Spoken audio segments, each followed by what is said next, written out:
Astaghfirullah. Assalamualaikum warahmatullahi wabarakatuh. Alhamdulillah wassalatu wassalamu ala rasulillah wa ala alihi wa sahbihi wa mawalah wa la hawla wa la quwata illa billahi wa ba'du. Ma'asyiral muslimin wal muslimat rahimani wa rahimakumullah. Kita tahu bahwa apabila masuk bulan Ramadan, kita tahu bahwa manusia terbagi menjadi 3 kelompok. Pertama ini disebut dengan zalimu li nafsi. Ada orang-orang yang menghadapi Ramadan itu disebut dengan zalim li nafsi. Dia menzalimi dirinya sendiri. Artinya kedatangan Ramadan bagi dia seolah-olah bulan biasa, bukan bulan yang dianggap mulia, sehingga kedatangan Ramadan itu tidak bahagia bagi dia. Yang ada justru malah rungsek hatinya. Kemudian kelompok yang kedua adalah kelompok yang muktasid, tengah-tengah, di mana dia masuk bulan Ramadan, dia berpuasa layaknya orang-orang yang berpuasa, dia juga tarawih layaknya orang-orang yang ikut tarawih, dan begitu seterusnya. Tetapi dia melakukan itu hanya sekedar adat istiadat saja. Ya memang masuk Ramadan ya harus puasa, harus tarawih, baca Quran. Tetapi orang-orang seperti ini tidak mendapatkan keistimewaan Ramadan. Kelompok yang ketiga inilah yang disebut dengan sabiqum bil khairat, orang-orang yang berlomba-lomba mencari kebaikan, di mana sebelum Ramadan dia sudah senang, bahkan berdoa kepada Allah Azza wa Jalla kalau bisa dia mendapati Ramadan, dan dia sudah merancang nanti kalau bulan Ramadan dia akan menghatamkan Al-Quran sekian kali hatam, melaksanakan qiyamul lail, dan begitu seterusnya.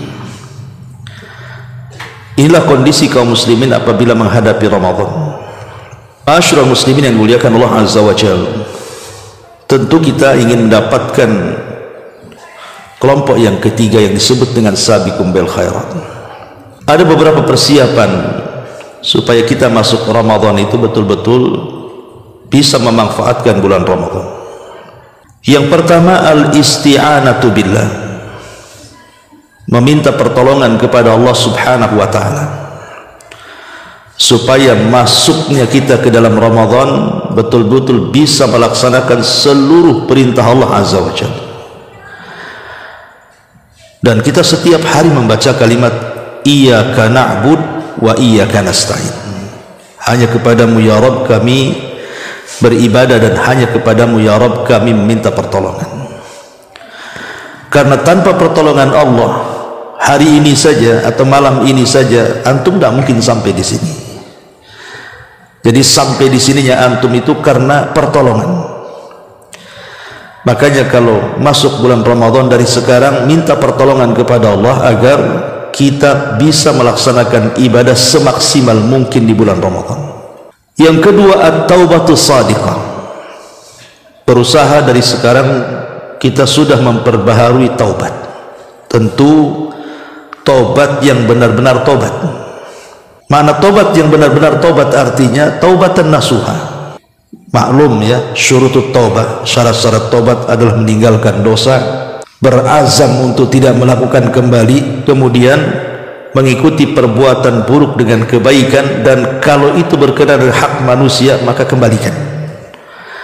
Mungkin kita pernah mengambil sesuatu, kembalikan kepada yang memilikinya, atau pernah mendolimi seseorang maka kita minta maaf. Yang ketiga, musalahatun nas, berusaha untuk baikan dengan orang yang selama ini bermusuhan dengan kita. Karena di antara orang yang tidak akan diangkat amalannya setiap pekan saja, minggu, Senin dan Kamis, itu 2 manusia. Pertama, orang yang melakukan kesyirikan. Yang kedua, orang yang dalam hatinya ada syahna. Syahna itu artinya kedengkian dan kebencian, permusuhan antar sesama manusia. Jadi kalau kita punya musuh ya sekarang minta maafnya, karena selama Ramadan kita akan berjumpa dengan Senin dan Kamis itu beberapa kali. Dalam sepekan kan mesti ada Seninnya, ada Kamisnya, mesti itu. Karena rugi kalau seandainya kita masuk Ramadan, kita sudah berpuasa, kita sudah tarawih, membaca Quran, masuk di hari Senin di bulan Ramadan tidak diangkat pula amalan kita, atau masuk di Seninnya pula tidak diangkat pula amalannya, kan rugi. 1 tahun kita menunggu Ramadan. Maka dari sekarang kita mengislah diri dengan orang-orang yang kita musuhi atau orang yang bermusuhan dengan kita. Kemudian yang keempat, at-tahallul minal madzalim, berusaha untuk meminta dihalalkan dari orang-orang yang pernah kita sakiti, dari orang-orang yang pernah kita zalimi. Jangan sampai masuk Ramadan harusnya kita berdoa kepada Allah Subhanahu wa ta'ala, diijabah doanya, tapi justru tidak diijabah. Kenapa? Karena masih ada orang-orang yang kita zalimi tersakiti dengan kita. Maka ini juga penting, at-tahallul minal madzalim. Karena nanti pada hari kiamat ada satu tempat yang disebut dengan qantarah, disitulah berlaku hadis muflis yang Nabi SAW katakan, atadruna mal muflisu hadhil ummah, tahukah kalian siapa orang bangkrut di antara umat ini? Sahabat mengatakan, ya bangkrut orang yang gak punya uang, yang gulung tikar usahanya, ya dia hanya polos saja jawabannya. Tapi Rasul mengatakan bukan itu, tapi orang yang bangkrut itu orang yang membawa pahala 1 gudang, tetapi dia pun membawa dosa terhadap orang lain 1 gudang juga. Terjadilah barter pahala dan dosa. Jadi kalau seandainya masuk Ramadan kemudian kita belum meminta kehalalan orang-orang yang kita zalimi, lalu apa ibadah yang kita lakukan selama Ramadan kalau kemudian kita berikan kepada orang-orang yang kita zalimi? Capek saja akhirnya kan. Ini juga yang keempat. Kemudian yang kelima, birrul walidain wasilaturrahim. Dari sekarang kita meminta keridhaan kepada orang tua, karena maksudnya kita masuk Ramadan itu kan ingin ibadah, mencari keridhaan Allah.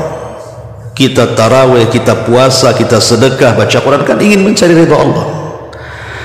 Sementara ridha Allah itu tergantung dengan ridha orang tua. Sebagaimana sabda Nabi SAW, ridha Allah fi ridha walidaini, bahwa keridhaan Allah itu ditentukan dengan ridhonya orang tua, tetapi sebaliknya kemurkaan Allah juga ditentukan dengan kemurkaan orang tuanya. Coba kalau seandainya kita masuk bulan Ramadan sementara kita masih bermusuhan dengan orang tua, tidak minta maaf kepada mereka, apa yang antum cari bulan Ramadan? Coba. Makanya sebelum Ramadan itu birrul walidain, silaturahim. Ini yang kelima. Kemudian yang keenam, at-ta'allum bi fiqhi Ramadan. Ini penting. Sebelum masuk bulan Ramadan itu harusnya kita sudah baca-baca tentang fikih Ramadan. Bagaimana puasa, apa pembatal-pembatalnya, bagaimana fikih qiyamul lail, tarawih, bagaimana fikih i'tikaf. Itu perlu supaya sempurna ibadahnya. Karena ada orang yang tidak paham tentang pembatal puasa, dia melakukannya disangka tidak batal puasanya, atau mungkin sebaliknya. Seperti wanita yang menyusui, macam mana puasanya, wanita yang hamil, macam mana puasanya, dan begitu seterusnya. Itu kan penting. Karena ibadah dengan ilmu itu berpahala, tapi ibadah tanpa ilmu itu hanya capek belaka. Iya, dia beribadah, tapi karena dilakukan tanpa ilmu ya tidak dapat apa-apa. Tapi kalau ibadah itu dilakukan dengan ilmu, dia dapat pahala. Nah, dari sekarang kita baca-baca. Sekarang Allah bukakan, coba di tangan antum ada handphone, ya, kita bisa mendengar kajian-kajian asatidz kita tuh, membaca-baca makalah tentang fikih Ramadan. Ini yang ke-6. Yang ke-7, dari sekarang kathratul istighfar, memperbanyak istighfar, karena Ramadan itu kan syahrul taubah, ikhwan. Ramadan itu bulannya tobat, makanya disebut dengan syahrul maghfirah namanya, bulan di mana ampunan Allah Subhanahu wa taala itu merata di bulan Ramadan. Dia bulan ampunan. Maka biasakan dari sekarang membaca istighfar. Ketika masuk Ramadan, betul-betul kita masuk kepada bulan ampunan. Yang nomor 8, an-niyatu as-salihatu li a'malis salihati. Dari sekarang kita tanamkan niat yang baik. Atau dengan kalimat lain, dari sekarang kita sudah punya program lah bahasanya ya.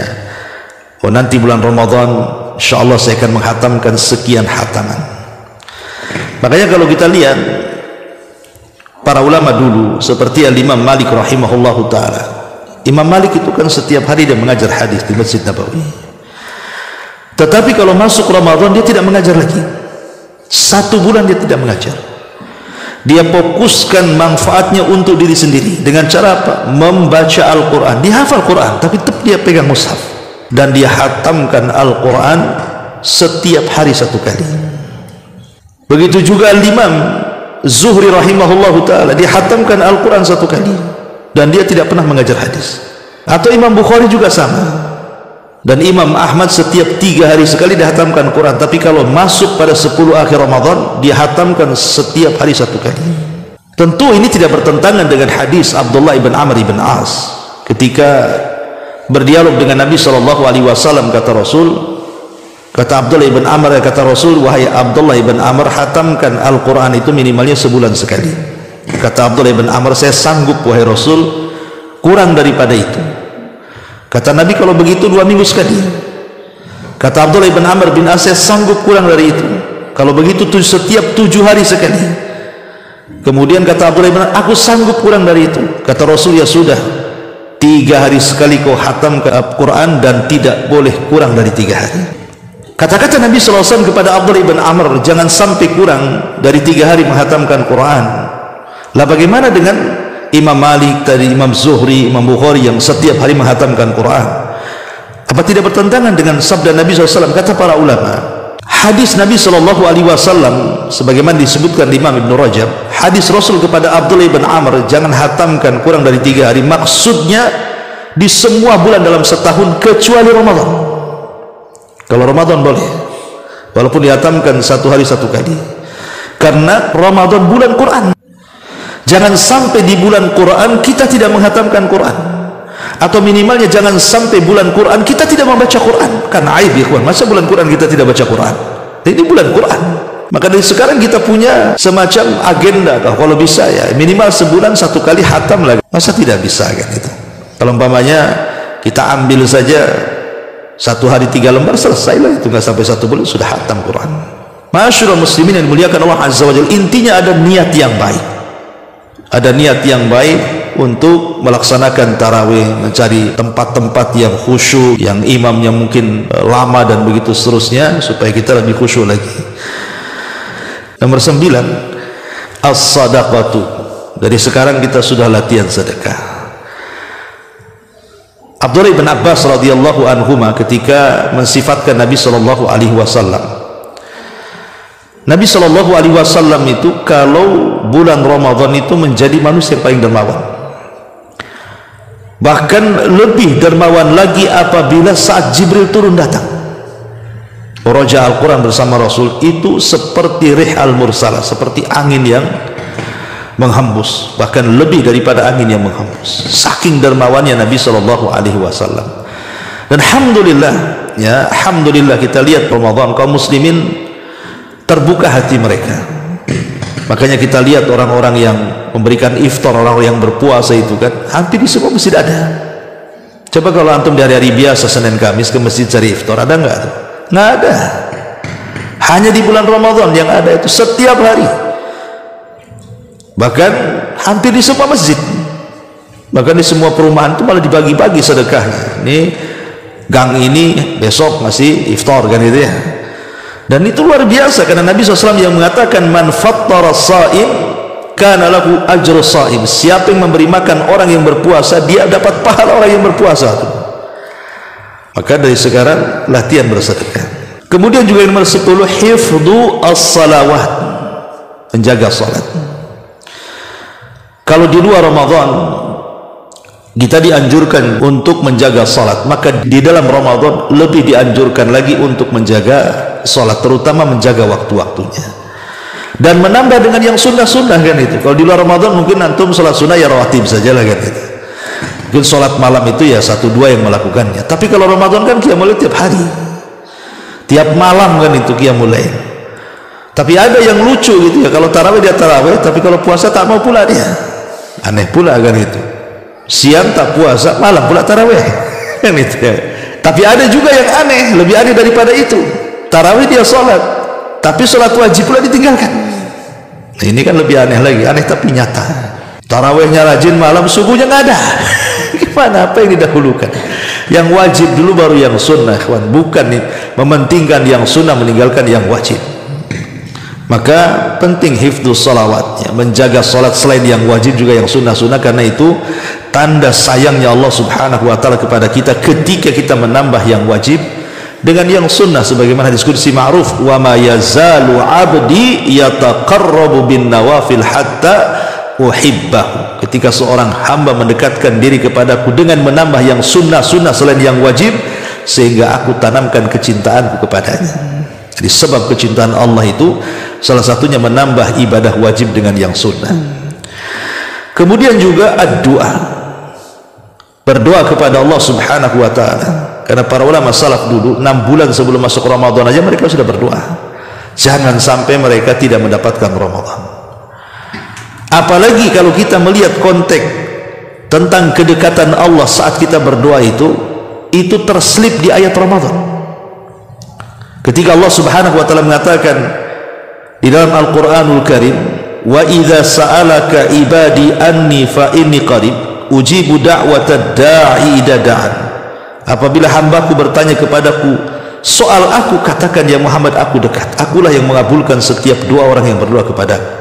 Ayat ini terselip di ayat Ramadan. Ketika Allah Subhanahu wa taala berfirman, uhillat lakum laila syahrul ramadhan alladzi unzila fihi al-Quran, terus sampai kepada wa idza sa'alaka ibadi anni, kemudian di akhir ayat wa uhilla lakum lailatas siyam ar-rafathu ila nisaikum. Dia terselip di tengah-tengah ayat-ayat Ramadan. Kata para ulama tafsir, kedekatan Allah Subhanahu wa taala dengan kita, setiap hari Allah dekat dengan kita apabila kita berdoa. Tapi apabila masuk Ramadan, maka Allah jauh lebih dekat lagi dengan kita maksudnya. Makanya bulan Ramadan itu syahrud doa, bulannya kita memperbanyak doa. Dan ulama mengatakan jangan tinggalkan 3 waktu di bulan Ramadan saat berdoa. Pertama, saat antum berbuka puasa, itu doanya mustajab. Yang kedua, saat kita makan sahur, karena makan sahur itu tepat di sepertiga malam akhir, dan di situ Allah turun, dan Allah katakan siapa yang minta ku kasih, siapa yang berdoa ku kabulkan, siapa yang minta ampun ku ampuni dosanya. Dan selepas subuh sampai terbit matahari, karena itu waktu berkah yang Nabi SAW katakan, Allahumma barik li ummati fi bukuriha, ya Allah berkahi umatku di waktu paginya.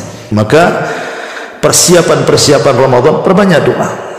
Kemudian juga termasuk at-takhallus min afatil lisan, berusaha untuk dari sekarang ini menjauhi dosa-dosa lisan, ya, jauhi, jangan sampai ghibah, namimah, berdusta, menghina, mencaci, memaki, semua dosa lisan, karena ini yang menjadikan pembatal pahala puasa.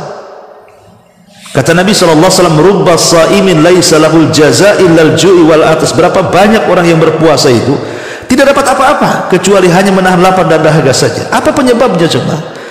Penyebabnya dia hanya berpuasa mengikuti kewajiban saja. Oh, puasa itu tak makan, dia tak makan. Puasa itu tak minum, dia tak minum. Oh, puasa itu tak melakukan hubungan, dia tak melakukan hubungan. Tetapi hanya sebatas ini. Dia tidak menjaga lisannya. Dia puasa tapi ghibah, dia puasa tapi namimah, dia puasa tapi berdusta.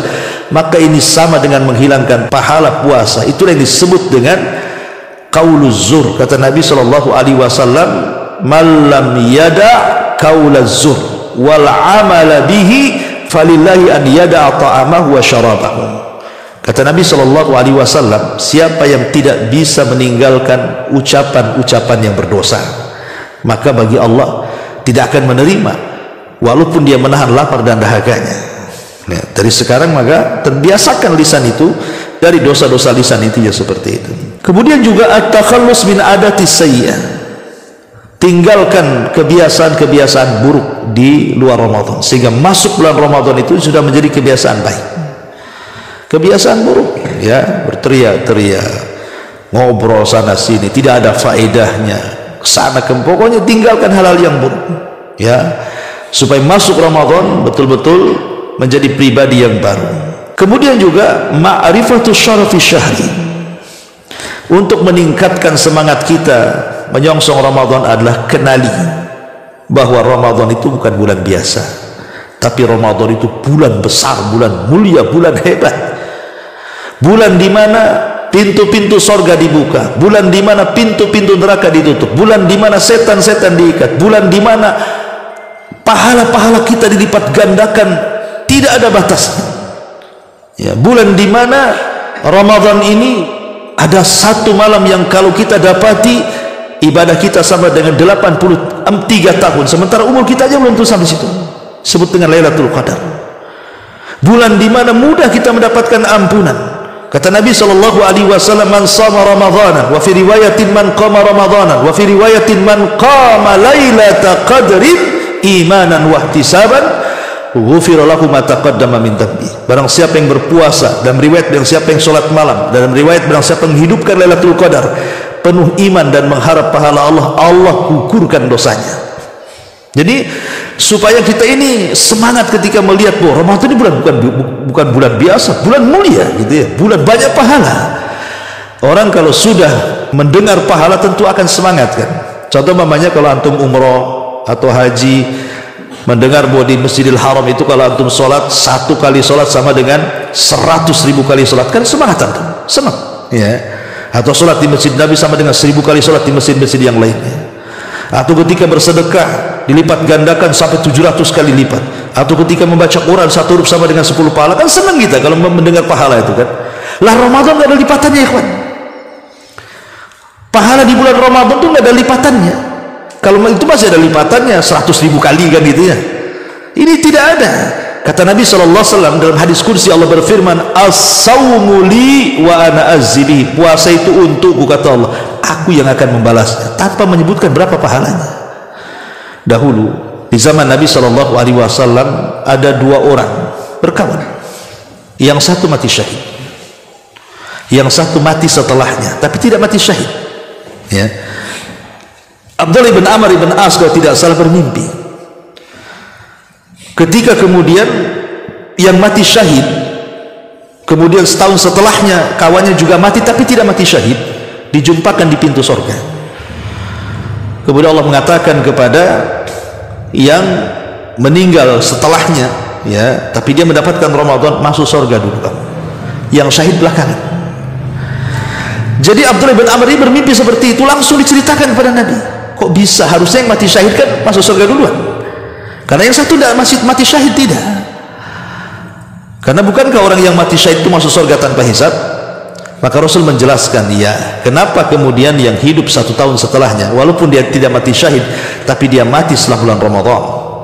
Karena selama Ramadan dia mendapatkan banyak keistimewaan, mendapatkan qiyamul lail, mendapatkan puasa, qiraah Quran, dan pahala yang besar melebihi pahala syahid. Makanya dia masuk duluan daripada orang yang mati syahid. Nah, ini keutamaan Ramadan. Kalau kita paham kan, semangat kita menghadapi Ramadan. Makanya kenali bahwa Ramadan bukan bulan biasa, Ramadan itu bulan mulia. Nah, itu maksudnya. Kemudian juga dari sekarang ta'wudun nafsi ala siyami wal qiyam wa qiraatil Quran.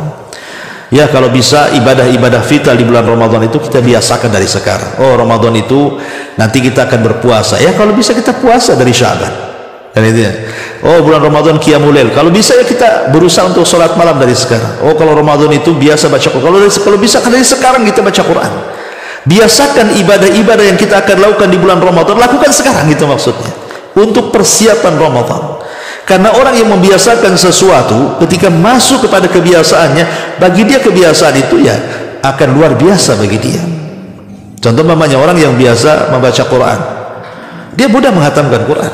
Tapi orang yang tidak biasa baca Quran, walaupun dia bisa baca Quran, sulit dia menghatamkan Quran.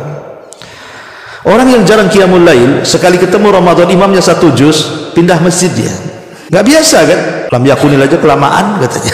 Apalagi 1 juz kan itu. Kadang gak biasa gitu. Jadi kalau orang biasa itu yang komplain, bukan kita kepada imam, bukan kita kepada imam gitu, komplain karena terlalu lama. Bisa saja kemudian kita komplainnya malah kok terlalu cepat mam kan itu. Mungkin bisa saja komplainnya seperti itu karena terbiasa gitu ya. Nah, ini juga dipahami bahwa membiasakan diri melakukan ibadah-ibadah yang akan dilakukan di bulan Ramadan. Termasuk dari sekarang taqallul minat ta'am. Ya. Cobalah sedikitkan makan. Karena kita mau puasa makanya. Orang kalau jarang puasa tiba-tiba puasa, mungkin seminggu pertama itu meledak lah itu kan. Mungkin bunyi terus perut prak gak jelaskan itu ya. Karena orang tidak biasa puasa. Kadang-kadang lupa diri pula minum. Entah lupa betulan atau lupa diri, tak tahu ya. Karena orang nggak pernah puasa aja. Sekali puasa apa nggak kaget perutnya. Akhirnya apa? Untuk menghindari batal, tidur. Untuk menghindari batal kan umumnya tidur ya. Seminggu pertama itu disebut puasa tidur biasanya. Nanti kalau 2 minggu setelahnya barulah terbiasa. Nah ini dari sekarang ya kurangilah makan. Kebetulan malam ini kita makan-makan pula ya. Kemudian juga ya kalau antum punya biaya, dari sekarang antum berpikir ingin umroh di bulan Ramadan, entah di awal, entah di tengah, entah di akhir. Karena Rasul mengatakan umroh di bulan Ramadan itu pahalanya sama dengan haji bersama Nabi. Al-umratu fi Ramadan ta'dilu hajjata ma'i, kata Rasul. Umroh di bulan Ramadan itu sama pahalanya dengan haji bersama Nabi. Ya kalau memang ada biaya gitu ya. Kalau tidak ada biaya ya sudahlah, di rumah saja ya. Kemudian juga niatkan untuk i'tikaf ya. Kalau memang ada waktu antum dikurangi kerjanya ya i'tikaf ya. I'tikaf juga sunnah muakkadah. I'tikaf itu disebut sunnah muakkadah karena Rasul tidak pernah meninggalkan. Seumur hidup Rasul tidak pernah meninggal i'tikaf. Bahkan setelah meninggalnya istri-istrinya melanjutkan. Ya kalaupun antum tidak i'tikaf 10 hari di akhir Ramadan, minimalnya 1 hari 1 malam lah ada di masjid ya. Jangan i'tikaf di kamar. Makanya Nabi SAW kalau sudah masuk 10 akhir Ramadan, kata Aisyah, syadda mi'zarah, mengencangkan sarungnya. Maknanya apa? Menjauhi istri-istrinya. Kalau antum enggak ya, bukan mengencangkan sarung membuka sarung pula ya. Jadi intinya bahwa hal-hal yang disebutkan di sini itulah persiapan kita di bulan Ramadan. Dan yang terpenting kita memohon kepada Allah Subhanahu wa taala untuk menyongsong Ramadan dengan 5 perkara yang disebutkan dalam doa. Allahumma ahilla alaina bil amni wal iman was salamati wal islam wat taufiq lima yuhibbu rabbuna wa yarda rabbuna wa rabbukallah. Ya Allah, apabila hilal Ramadan sudah nampak kepada kami, ya Allah berikanlah kepada kami keamanan, berilah kepada kami keimanan, berilah kepada kami keselamatan, berilah kepada kami keislaman, dan berilah kepada kami taufik. Ini doa yang dianjurkan, walaupun sebagian lama dilemahkan lafadznya, tetapi dilemahkan hadisnya, tapi lafadznya baik, dan dianjurkan oleh sebagian lama yang lainnya dibaca apabila kita melihat hilal. Jadi kalau pemerintah sidang isbat namanya maghrib gitu ya, bahwa besok itu 1 Ramadan, maka antum berdoa Allahumma ahillahu alaina bil amni wal iman was salamati wal islam wat taufiq lima yuhibbu rabbuna wa yarda rabbuna wa rabbukallah. Karena itu minta 5 permintaan kita di bulan Ramadan. Pertama, bil amni, kita minta keamanan. Lihat saudara kita di Gaza, apa yang terjadi? Belum Ramadan mereka sudah puasa karena nggak ada yang dimakan, nggak aman. Tapi kalau kita aman, kita bisa ibadah dengan tenang. Minta keamanan di bulan Ramadan. Jangan terjadi kerusuhan, peperangan seperti negara-negara konflik. Yang kedua, bil iman. Selain keamanan, keimanan. Karena iman juga karena aman. Kalau tidak aman susah untuk iman. Artinya membangkitkan keimanan kan, karena banyak godaan. Tapi kalau sudah aman, bangkit iman. Iman ini yang menggerakkan kita. Iman itu kalau menghujam di dada kita, maka tergerak semuanya. Antum datang ke sini itu karena iman. Kalau nggak ada iman, nggak akan ke sini. Minta kepada Allah keimanan yang menggerakkan supaya kita bisa beribadah dengan iman itu, tergerak untuk sholat, untuk puasa, untuk ini macam-macam. Kemudian wassalamati wal islam, keselamatan, selamat ya. Tidak di Ramadan tidak dikasih penyakit, tidak ada masalah ekonomi yang mengganggu ibadah, tidak ada konflik keluarga, pokoknya selamat semuanya supaya tenang ibadahnya. Kemudian bil islam ya, kita minta kepada Allah agar betul-betul kita bisa mengamalkan Islam dengan kafah di bulan Ramadan. Dan yang terakhir taufik, dan yang penting hidayah. Minta kepada Allah hidayah, karena hidayah itu yang membimbing kita dunia kita dan akhirat kita. Allahumma ahillahu alaina bil amni wal iman was salamati wal islam wat taufiqi lima yuhibbu rabbuna wa yarda rabbuna wa rabbukallah azza wa jalla. Wallahu a'lam. Subhanaka bihamdika asyhadu an la ilaha illa anta astaghfiruka wa atubu ilaik. Allahu ta'ala alam. Assalamualaikum warahmatullahi wabarakatuh.